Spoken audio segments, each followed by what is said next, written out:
today we're talking about Inu-Oh, Masaki Yuasa's 2022 amazing film based on true events.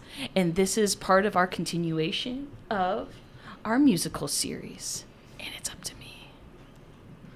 That's right. So, hi everybody. Hello. Hi, Amanda. So, I went out of the box and decided to pick a film that, one, I haven't seen, but I own. I owned it. I haven't had a chance to actually watch it, which was nice because this gave me an excuse to watch it. Two, you might have heard this name in passing, as me and Joe are quite familiar with the director of this film, Masaki Yuasa. Next level animator. We love him. Yes. We've talked about one of his other films on the podcast, Lou Over the Wall. Oh, yeah. So if you've seen that episode, you kind of know what you're in for as far as visual spectacles are concerned. His series, Tatami Galaxy, is one of my favorite animes. Such a good. It's underrated, but it's considered one of the best series out there to watch. Fantastic. He did Devilman Crybaby. He did Ride Your Wave. A bunch of amazing films. He's the master of simplistic art and movement, in my opinion. And really trippy effects. We'll go with that one, too. There were some trippy effects. Very trippy effects. So, kind of getting into the bread and butter of this whole thing. The plot... I love bread and butter.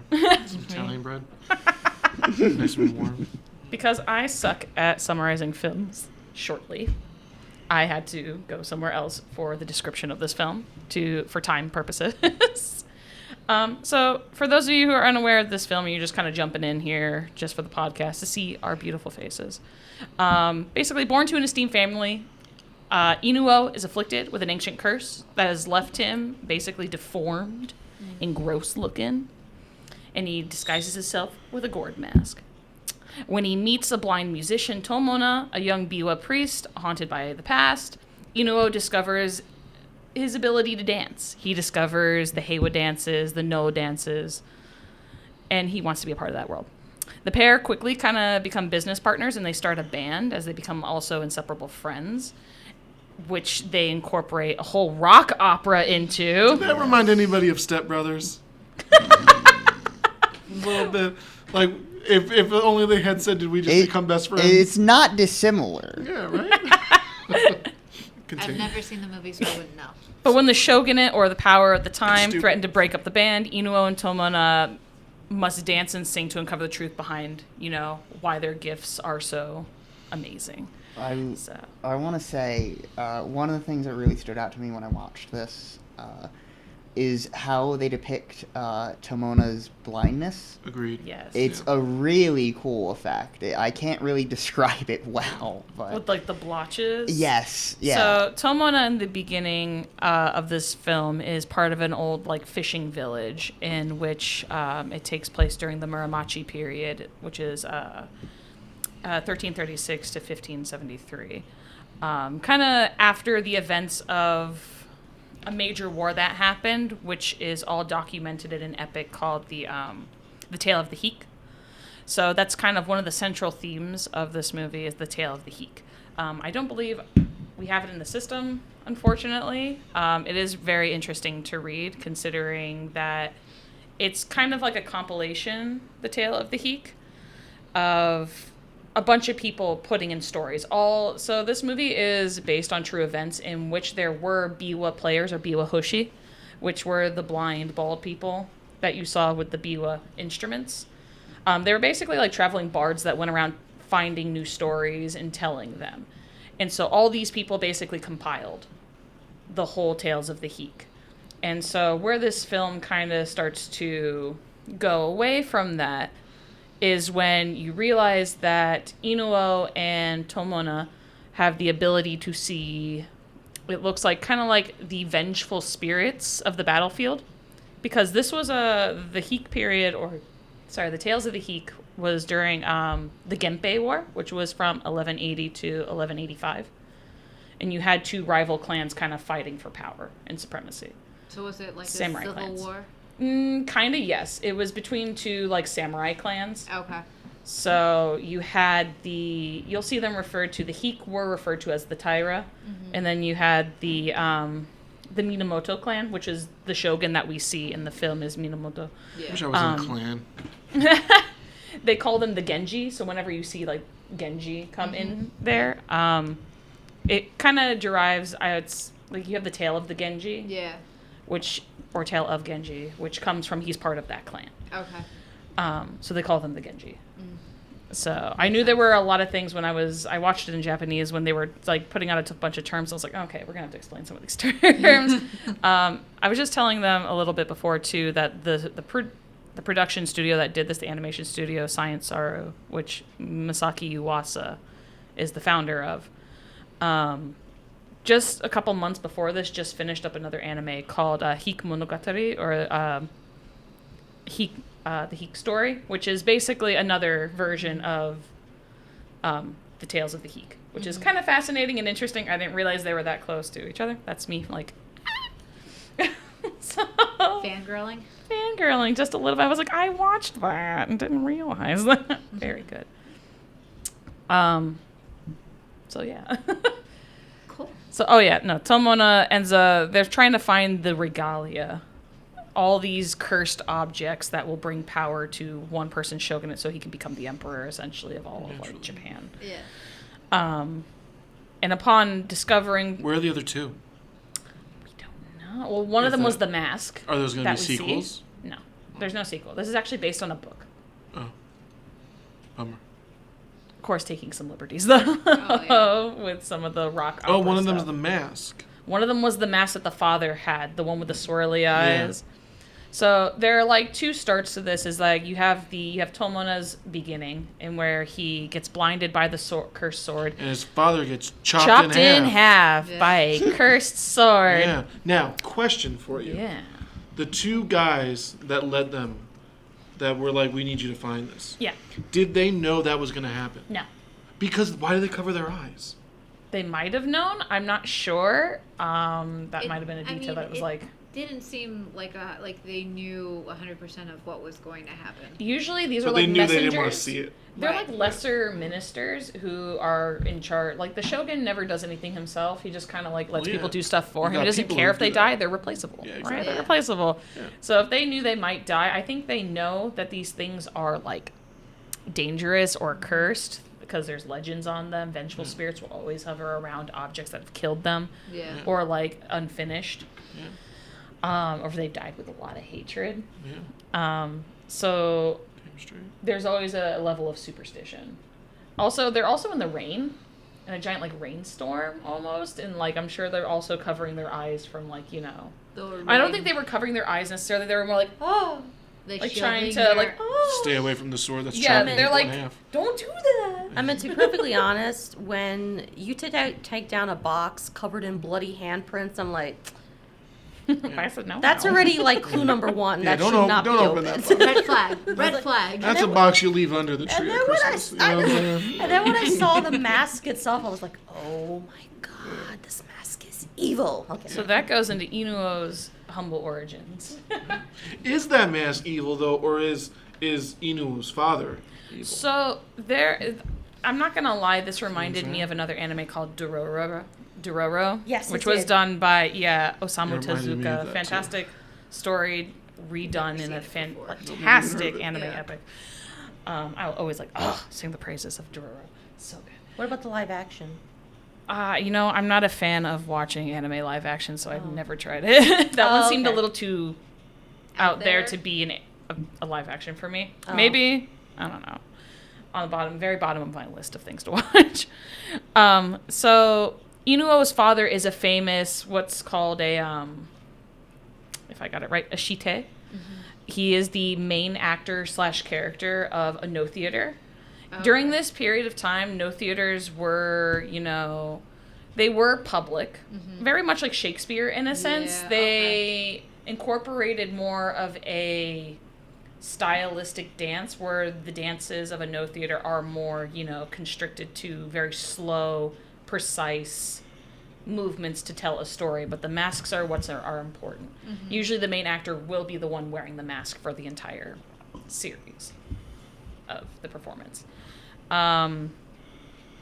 He wants to be the best, and he will do anything to achieve that, to be a star. Basically, no dances Including during that time letting period. his Or pop wife stars.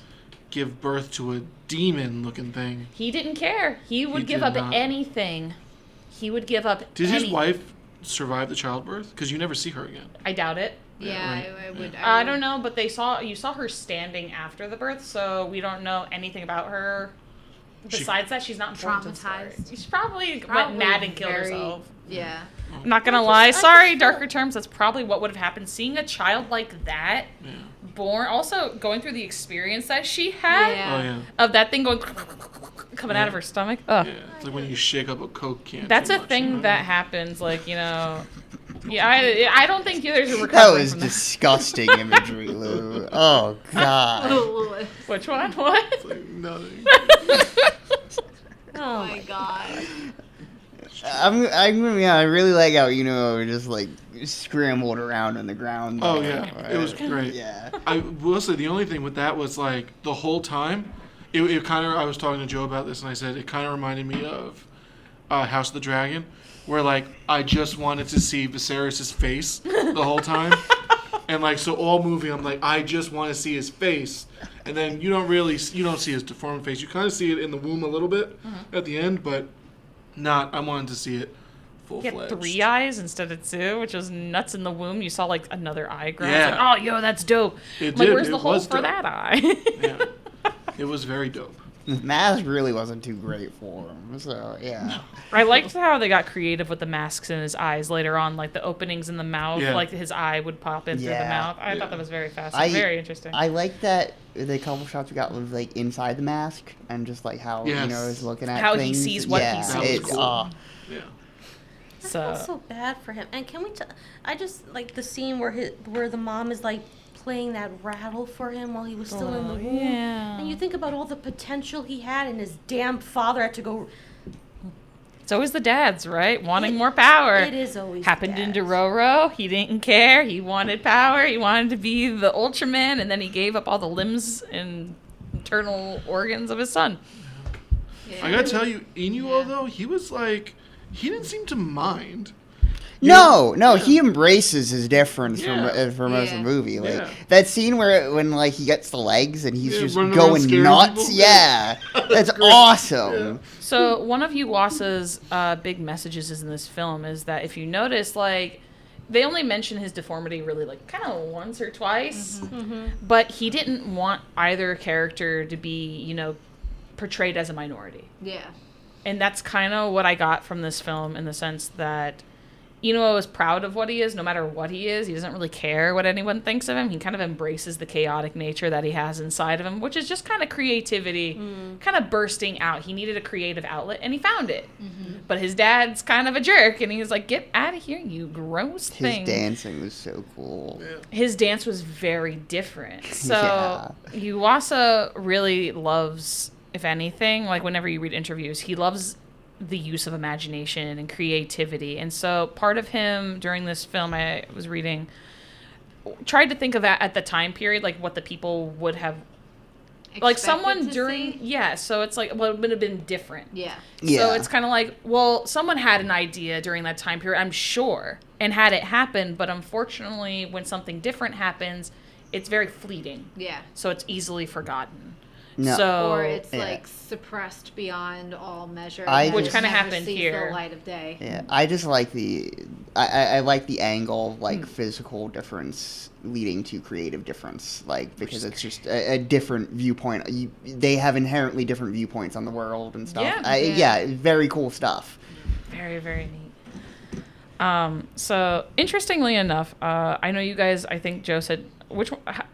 I watched this in Japanese. How many of you actually watched this in English? Oh, Okay, all of you watched it in English. Or did you watch No, it? I in watched Japanese? I watched in Japanese. I actually didn't watch it this week. I watched it like a month ago on my own. I knew you Yeah, watched it so- beforehand, so you were fine. If I'm a little fuzzy on some plot details, that's why. You're fine. So, interestingly enough, the Japanese voice actors for Tomona and Inu-Oh, this is kind of their first time voice acting, and they were chosen specifically by Yuasa. They were recommended by a producer. He could have chosen anybody else. Yeah. But he felt the creative differences in their messaging when of who they are, which was they were unashamed to be who they are. Yeah. So, interestingly enough, the guy who voices Inu-Oh, his name is Avu-chan. He is the lead singer of a Japanese band called Queen Bee. They've been around since 2019. They're currently doing the ending theme song of a fantastic anime called Oshinoko, called Mephisto. Check it out. He is actually half African American Really? and Japanese, and he does not use. They do not use pronouns. Although often in the media they'll portray them as she, her, because in the past, Avu-chan said that I identified with both gender aspects. But whenever it came to an interview and someone asks, hey, what's your ethnicity? Or, hey, what's your gender? They don't really see the point in questioning any of that. They're like, why would you ask that? Why is that? Though? Like, it's what a weird question to ask. Well, because people want to know, because it was updated several times on the wiki as to what their pronouns were, so people could get it right, especially today. Yeah. But he doesn't. I guess if you're trying to get it right. Sorry. Yeah. I keep saying he. I apologize. They don't see why that should matter. Yeah, I guess that's why. I And even when it said comes that, to like, why anything ask like that? creative or anything like that, Yeah. they don't really. So they don't really talk about it. They don't really care. But if you check out the style, they are just unabashedly themselves. They are having such a good time. Their music is so interesting and fun. They hit a vocal range that is very interesting as well. They go from very like soft to going to like really high pitched. I love the performances in this, and how they're animated. Like They're so good. Tomino especially, like when he's singing, he looks ugly, and I love that. So like the it animator- captures like the physicality of Yeah. it. Like Yuasa actually told him he understood what kind of music he did. His name is Mirai Moriyama, the guy who did Tomona. Mirai Moriyama also does music as well. And he just said to focus on the performance, because initially in voice acting, you usually go by whatever the mouth movements are to try to fit the key or like, the lip movement of what's being said. But you also just literally told him, he's like, don't worry about it. He's like, focus on your performance and what you want to do. He's like, I can always animate it differently later on. And it's not an issue. The character designer and the person who did the character designs and everything for this movie, they're kind of gross, right? They're like very ugly realistic, which is kind of refreshing to see everybody not being so beautiful for once. Because like me and Kay were talking about Inuyasha for like 2 seconds. If you notice, everyone kind of looks hot. Yeah. Or they either look really ugly. Oh, yeah, All the this- women are hot and everyone's ugly. But in this one, everyone's got like teeth gaps and missing limbs. And it's just totally embraced. It's just like, this is what people look like. And like, I love when like Tomona starts like dressing glammy and stuff. And, Fashion like, punk. yeah. Well, they actually inspired it from a movie. I think, what was it? Velvet Goldmine? Yes. Yeah, that's a very He fun was given movie. pictures It's of a- Velvet Goldmine. It's a riff on Bowie in the 70s. They couldn't actually get the rights to any Bowie stuff, but it's really cool. I would suspect it's very hard to get any rights from David Bowie. You can get like song rights pretty easily, but the movie's pretty angry at Bowie too. So Oh yeah. it's by Todd Haynes, and Haynes sort of saw him as selling out in the '80s and took umbrage with that. So yeah. Yeah. Great movie though. The hate movie. Who plays there's an Iggy Pop type in it, played by Ewan McGregor. And, Oh, yeah. really? Yeah. Oh, cool. Yeah, Ewan McGregor keeps surprising me. Yeah. I see him in like some serious And roles, and then it's like, oh, he did this. And you're like, There's like 2 bands for the soundtrack they put together that are like, it's like Tom York and like a bunch of just 90s British rock stars Nice. doing a super group. It's real fun stuff. Okay, I'm sorry. no, enough of you're that. fine. I love this. I want to go in. It's so good. Anyways, Abu-chan is amazing. Check him out. Check them out. Sorry. Very difficult. Difficult when I'm not looking at a picture. Also, Inu-Oh's father is. I love this voice actor. His name is Kenjiro Suda. Most recently known for anime fans in the new Chainsaw Man anime. Fantastic. He always plays a gruff older man for some reason. I just really like him. Just shout out to him. I really love him. He plays He had a really good voice for a gruff older man. So. He does. I He see always why. sounds bored. Is he a rough older man? No. Oh. No, he doesn't. Like, he's actually like a kind of like a skinny Japanese guy with some stubble. He kind of just portrays his character. He's just very good at what he does. Good at the voice. Yeah, he does He's, well. he's just very good at what he does. So following this, we're kind of transported to a time in which you have a bunch of people who are, very different. And as Tomona kind of figures out who he is, he starts to change his name. And I don't know if you guys understand the context for the name change constantly. Mm-hmm. He goes from 3 different names, which is Tomona, Tomoichi, and Tomoari. Did it have to do with like what, like when he joined the monks? Like, was it to reflect that, or? It's basically, so essentially it's like the samurai mentality. It's to Okay. portray, it's basically to show who you belong to, like who's your master. They would give you a different name. Tomona is the name he was given by his parents. Right. So that Yeah, I liked when his dad's spirit was like, I couldn't find you because you changed your name. exactly. It's difficult. You become so far from your family lineage with your name. Names are so important. Tomoichi reflects the teachings of, I believe it was the Keiichi teachings, or I forget the studio that did the Biwa players. So everybody has Ichi at the name, which means, I believe, 1, if I'm not mistaken. And then Tomoari is a name he chooses for himself to reflect the change and who he wants to be. Yeah. So that he's so far removed from, he doesn't belong to anybody. Once he belongs starts to himself. dressing like a prostitute, as they keep Yeah, they saying. keep He That's what smells. about They 3 say he times. smells Oh, he and he smells like dresses it, too, yeah. like one. And he starts wearing makeup, but they really don't bring any attention to it, which is kind of refreshing to see, because normally I would believe during that time they would be like, excuse me. I forget the name for it when it's a guy. I think that's an online term, which is nakama, which is, I think, usually derogatory for like a guy who, portrays himself as a woman. Yeah. Which he kind of starts going into, because his final outfit, he's like wearing lipstick, he's got his hair done up, he's wearing like feminine kimono, not so much male ones. Yeah, and he looks killer. Yo, Yeah. he Yeah. does his Yeah, he outfits. does. I love the last part with his pants, like the ones that are tied up, with the red strap. I was like, yo, I want those. Those look dope. And everyone's matching. Yeah, no, I love the fashion in this once they become rock stars. But even just the technical, like none of this was basically possible during this time, which is crazy. Like yeah. the whale one, the whale scene. I was like, that's insane. So basically during this time period, you had no theaters. Going back to that whole thing, no theaters, very rigid, very traditional.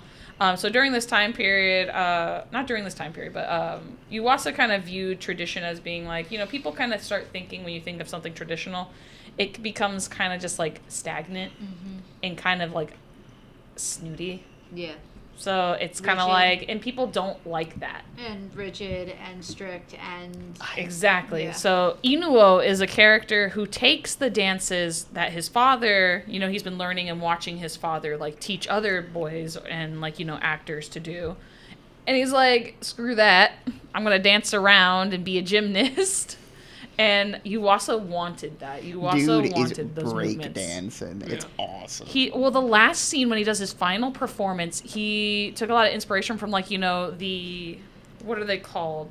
The gymnasts that do just the plank or whatever it is, and they do like the dance on those. the Can't think of what they're called. I can't think. it's I don't know. Yeah. rhythmic gymnastics. Yeah, it's rhythm gymnastics, but they're on the beam. There it is. Yeah, they're on the beam. The balancing. beam? Yeah, the balance beams. He took a lot of inspiration, and those were the movements he was looking for, were something different, something that broke out of a norm and was more physical and out there, something that would entertain someone new and different and everything like that. And it was so weird. He just did whatever he wanted to do, and he changed his mask every time, which was great. So I love that every time they had a performance, these were new stories that should have been added to the Heek, but are now forgotten and are erased because no one cares. The shogunate does not care No. about this because it makes him look bad. Yeah. They don't want that. Peace is about to be achieved. He's about to become the emperor. He's only missing like one more regalia, which belongs to the dad, which is gross. So guys have any questions? I- Sorry. you were going strong. I didn't want to interrupt the flow. No, you're fine. I want you to interrupt. So, like, as it progresses, he sort of, Inu-Oh sort of becomes less and less deformed, at least not with the face-wise, but in other parts. So is that basically the spirits sort of, because every time they tell the story, I'm assuming more spirits gain peace, they're able to move That's on. what it is. They give him the ability, and Okay. they heal him. Okay. They want their stories to be. They don't want to be forgotten. They want their names and their stories. So humanity has this. Humanity's ultimate goal, whether we think about it or not, is always to, It's to be immortality. remembered. It's Yeah, immortality. We pass immortality. The way humans achieve immortality is through their children. And the stories we tell, it's always been that way. The stories we tell will live Yeah. on and And go it's- to another generation. It's and like then they'll add. the concept of a meme of just like Exactly. ideas are sort of self-replicating at a point. Like, Exactly. like, yeah. And the only As way- humans, we feel the need to spread it, and yeah. I think they portrayed that very well in the movie, I think, Troy. Where, like, why is he going to war in the first place? He's like, he wants his name remembered. Yeah. No one remembers a cobbler. No one remembers, What about Geppetto? He wasn't a cobbler. What was Geppetto? He was a he was a toy clockmaker. Was that okay? He was a clockmaker? Yeah. Who just decided to make a No, puppet. remember Right, well, those who people- remembers a clockmaker? You know what I mean? Depends. But how do you No. know that name? Yeah, Because exactly. someone told you the story. Fair. See? Had no one Jiminy told you the Cricket. story, Hey, if a guy no made one me would a have cool remembered clock, that. I'd remember him. So in this sense, the angry, vengeful spirits gather around Inu-Oh, who is by himself, kind of a cursed object. And they view him, and they're like, we want everyone to remember us. We want people to know our names or to remember our stories because we lived this experience. And that's why the Biwa Hoshi only have the stories they have because they can't see them.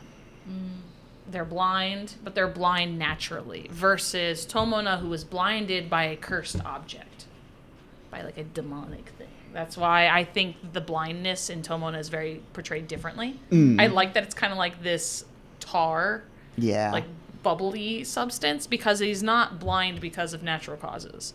And it shows a very different side to blindness. I think it makes sense though too, Yeah. in an aesthetic kind of a way.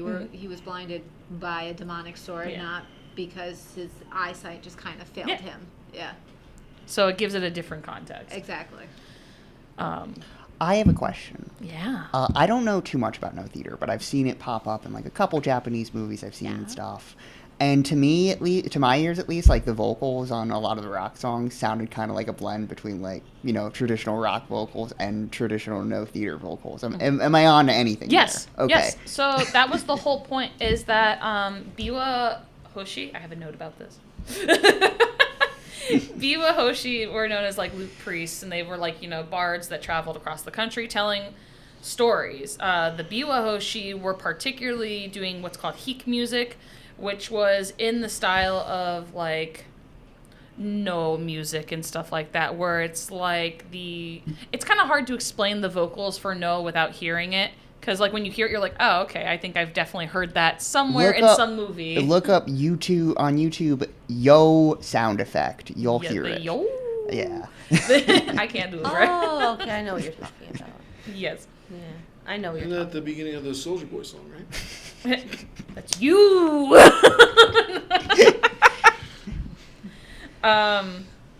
So no is done in a very like. So actually, no. God, what was it? I had a note about this too. So Amanda, you're coming through with so much good information today. Thank you. welcome. So the way that they're doing is what's considered like Buddhist chanting. So it's called like shomyo. Okay. Shomyo, while biwa, like when you're playing the biwa, which is the instrument that they have, it's a lute derived from like China that came to Japan and everyone loved it. And it's usually played with a bachi, not with the fingers. Like you see later on, he's kind of like strumming it and his fingers are red and stuff like that. You shouldn't do that. Very tight strings. Actually, the hik style of biwa singing was rooted in like Buddhist rituals and traditional stuff. Shmoyo used Indian Buddhism in chanting, so with influence from Indian Buddhist chantings to Japan, you kind of get this mixture of, you kind of see them together and they're all kind of like singing the songs and you hear him singing it and it doesn't sound fully like No singing. So it's like chanting with a little more rhythm to it, more vocal inflection. So that's inspired from like the Indian, I think it was called Mosobiwa, Okay. which was Indian Buddhism singing. So it's like you kind of had them together. It was like a predecessor. So it's kind of interesting to hear too. I love hearing that, like when the cultural, like, you know, stuff comes to like another country and they're like, oh, we're gonna do this. That includes rock music as well. I had a teacher, so I think it was a sociology teacher who was really big into like Japanese rock music, and he like told me this whole story. He was like, yeah, they didn't know what rock was, and then like, I don't know if it's fully true who really brought it over, but he was like, no, they loved like American rock music. They didn't know what an electric guitar was. And then they brought it over and it really like, you know, sent like the music industry like all There over are the so place. many live albums from like rock bands in the 70s where it's like live at Budokan because Japan loves rock music. Yeah. Yeah, no. Anything to incorporate their culture. They have this band that's super cool. I'm trying to think of their name. I can't. I mean, the Beatles were so big though too that the Beatles Oh, they love the reached Beatles, yeah. Japan and so it's yeah. It was all kind of like this weird like westernization that started happening in Japan. Yeah. Like during like I think it was World War II. You had people staying over, and unfortunately, you know, people mixed, Yeah. and it was kind of a sad time for the people Yeah. there because, you know, loss of traditional value and stuff like that as well. No, so that was on purpose. So, but also, you know, it's also Yuasa's vision of being like, oh, it's different. Like, you know, they're all over the place. The glam rock, you have someone who's trained in this style, but wants to be himself, and he'll do whatever he wants with it. I gotta say, I love Yuasa's work. It usually ends up leaving me with a big smile on my face. Even where with this one where like it ends with like, oh, like Inu-Oh is compromised at the end. Like he sells out and he accepts it. He's just like, yeah, okay. Why though? That was the only thing I didn't understand. To save his friend. But he didn't save him. He did. His friend gets beheaded. No, he doesn't. He says he's going to behead his friend if... Who's that guy that gets beheaded then? Does he get No, he beheaded? gets beheaded. Yeah, no, he gets. Okay, because his he corpse gets looks like it murked. wasn't beheaded.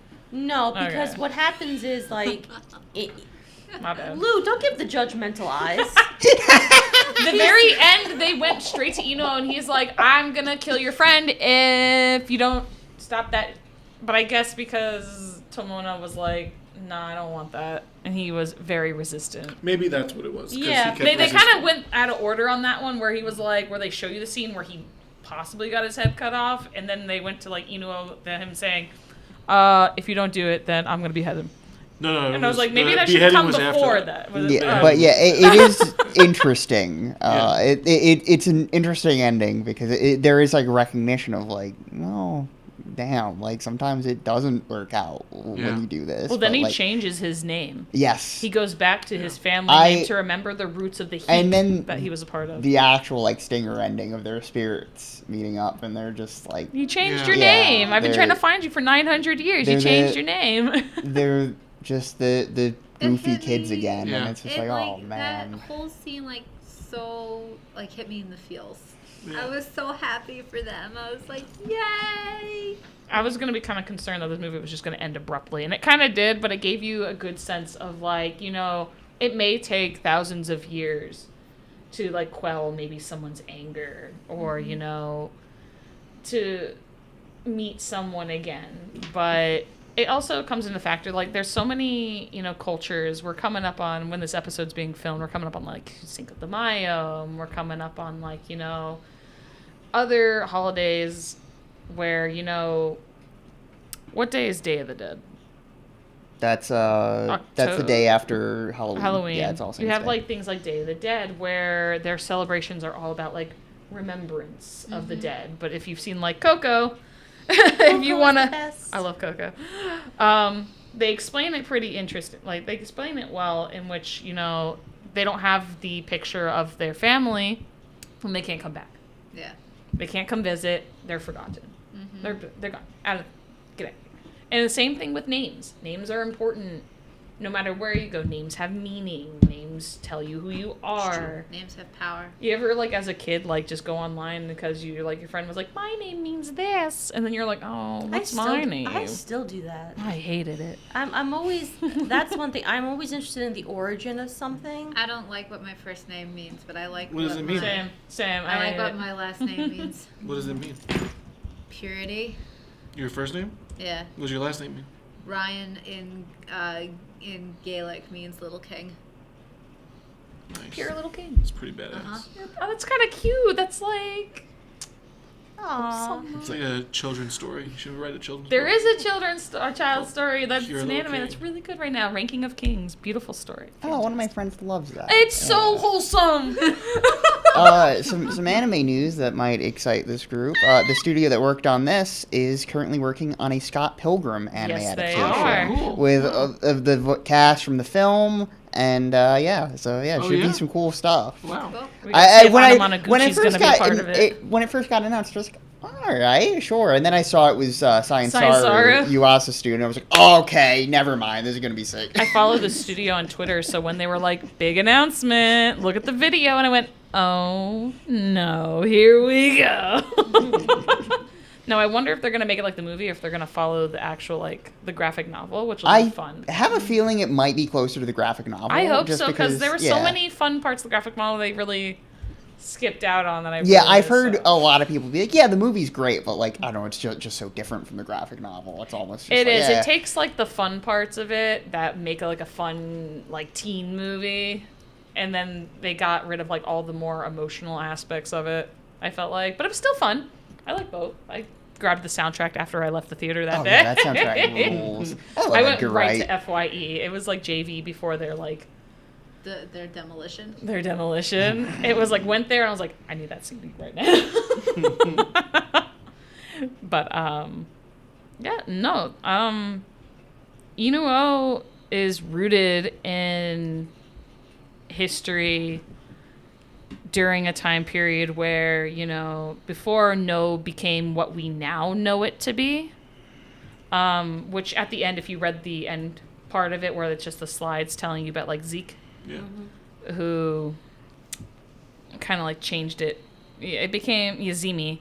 No as we know it today was popularized and formalized by a man named Zimi during the Muromachi period, which was 1333 to 1573, which was the area of this film. That was what the government wanted. It attracted all the government attention. It was because of that, you know, that the No that we know before, you know, what it was, is now more a ceremonial thing than it was like a public performance. It's no longer you just go anywhere and you can find a public No performance. It's ceremonial Yeah. now. So, and also the biwa isn't as popular as it once was. There are people who still play the biwa, but is not. Yeah, it's kind of like playing the hurdy-gurdy, you know? Yeah. Yeah, It's not- during, I believe, the I can see it being 19th annoying. century, the 1990s, it started kind of, it had a little uptick, but then it started to go, "Meow." So, Yeah, I'm excited to see wherever Yuasa goes next. I haven't seen all of his movies, but I've seen a couple.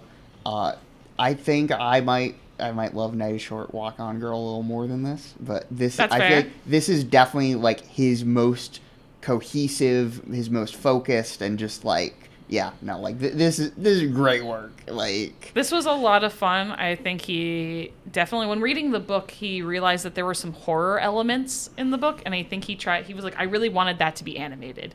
So all those scenes of like the birth and all the crazy kind of creepy stuff, he definitely like, yeah, he wanted that. He was like, I like creepy things. But this was him basically a love to creativity, a love to imagination, a love to those who had those ideas during the time whose names might not be remembered. And so to kind of respect the craft. It's like, you know, pop stars are basically like dust in the wind. It's like one day, you know, it's the big thing, and then they're vanish without a trace. and 15 minutes. 15 before minutes. recording, it's even more of just a, you know, how do you even know? It's Exactly. wild. It's like, who knows? You get famous and you're done. And that was kind of their short-lived thing. It's like in a the sense. one-hit wonders of the music industry, too. That's all they were meant to be. And I absolutely loved that they knew when it was going to end. It's like, this is the final performance. He got what he wanted, but then sold out, unfortunately, to the government to try to save his friend. But then ultimately, Right, if that's why he did it, then, that was his initial thought, Yeah. was to, he put on, because in the beginning he says that, like, he wears a mask to hide, the ugliness that's underneath, but also, like, when the shogunate says, like, they bring him the message, they're like, they want you to perform, but they want you to perform with your mask off. No mask. And he's like, well, he's like, that's fine, I guess. He's like, because the flesh that you see on my face is also considered a mask. Because we all wear masks, depending on situations and stuff like that. The masks never fade. My only critique. Oh. Why did he look like the Joker? yes. The Joker. Yeah. I think because, I don't know, I saw an image of, I think he went for the glam rock look. Yeah, And so it's he just- went for, like, the white face. Maybe it was also a mask But thing. why do you need the green hair? Yeah. And, I don't and- The white face, like, the green hair was like, no, okay, now he's the Joker. And when his face goes to, semi-normal, like, how did it get painted? Like, right away. It just, like, The formed. spirits wanted Yeah, that for him. Spirits painted his face for him. Because this is a rock opera. Because This then when is he's sitting there in front of the Shogun, and, like, even his nose, I was like, wow, that's extremely Joker-esque. I mean, who doesn't love the Joker? So I don't know that particular choice. I think that's just a creative choice. The guy who Yeah. did the character designs did a very famous anime called Ping Pong, the animation, That's which another is Yuasa classic. crazy anime that for some reason I just can't watch. For some reason, it's so unsettlingly It realistic. looks It's kind of insane. gross. Yeah, The angles and everything going on. That was one thing about this movie I liked too. Is like there were some superimposed angles that I've never seen in like a Yuasa film. That I was just like, oh my god, there's so much. I can't tell if it's CGI fully or if it was like. I don't know it's nuts. how this stuff is animated because like he just loves swinging around and it's just like God, that must take forever. Like It's like no one's got a camera, so it's all anime, but you're just still like. yeah. the camera. So yeah. Final thoughts. All I around a love it. really fun and engaging and beautifully animated movie. Good job, Amanda. Agreed. Animation Yeah. was beautiful. Music, to quote Joe, was banger. That's banger. Banger. I probably used dope. the tense incorrectly. Yeah, I'm the zoomer on this show, so I'm But the one bringing I It like was. bangers. I really enjoyed the music, and honestly, sitting there through the first like 40 minutes, I'm like, where is this music? And then it hits you. It hits you hard. Yeah. Really enjoyed it, and really liked that ending where they like end up together. I guess in the afterlife, and it's they're. They how were they're- inseparable for the longest time. Yeah, I Yeah. think that's sort of made up for like the tragedy of their lives. Because I mean, while one could argue he probably lived to be like old and happy. In the end, he lost his friend. He lost that connection that made him want to do it. Yeah, he couldn't do what he actually loved. Yeah, and I Inu-Oh's think life it's- was yeah. all about survival. Yeah, Yep. which makes sense to me. Like, I'm not going to judge him hard because, like, sometimes you have to sell out or cave in because ultimately, like, you can accomplish nothing if you're dead. Yeah. And I think ultimately he wanted to save his friend, but his friend had his own, like, he could only, do so much. But I love how they're reunited, and I love that he says, like, I've been looking for you for so long, and how happy they are to see each other. And Like I love nothing's that happened, yeah, too, and and I, he's and like, I love "Ah." how, like, they revert to their younger selves. Yeah, and- that is really what Well, because got me. it Like shows I got this emotional. at that. manifestation of Yeah. like he's been lost for years, so his Yeah. body is decayed, Yeah. and he's not remembered, so he's a shell of who he is. Yeah, I versus like how when he looked he brings him desiccated, back. looking Yeah. like a dried out wood, and then he's slowly. He's not at peace. He didn't Yeah. die in peace. He died for a cause in which he was like, no, I'm not going to be anybody different. I'm not going to forget these stories. These stories should be written. Yeah. And, and you're just, it was also Yuasa, like a final thing that he said was that, it's also this interesting message about how we write history and how so much history is still out there that we don't know and is forgotten because of people like that who want to erase parts of history to only make themselves seem better. The old adage of the victors, those who are victorious write history. It's true. It's so true. And so I hope that and it rings especially true today in a message in which we're in a time of, misinformation about, history or, things that have happened or things that will happened in the past and people's interpretations of the history is something that shouldn't be hidden. It should be something that should be easily accessible for everyone. And learned from. So, who cares that these guys were, who cares that these spirits, who cares who really won the war? What about the stories of the others who fought? Some of these people may have had really exciting lives, but just because their team didn't win, they are forgotten in time now. Yeah. So, and the only people who might remember them are the families and them being passed down. Yeah. And so there's so much more to the Heek story of the Heek than we know. So. But yeah, great movie. Highly recommend it. If you're looking for a rock opera, if you're looking for an animation, check it out. It's nuts. And if you just want something new, really check it out. Want something to blow your mind. Yeah, this is brand new too. This came out last year. I think it only made it to the States this year, earlier this year. So yeah, we're on the pulse. It got nominated during the 80th Golden Globe. It got beat by Guillermo del Toro's Pinocchio, which, to be fair, Guillermo del Toro is very good too. Geppetto once again showing up. Yeah, but if I had to compare the two, no. Geppetto put the fix in. Geppetto owns the Hollywood Foreign Press Association. No!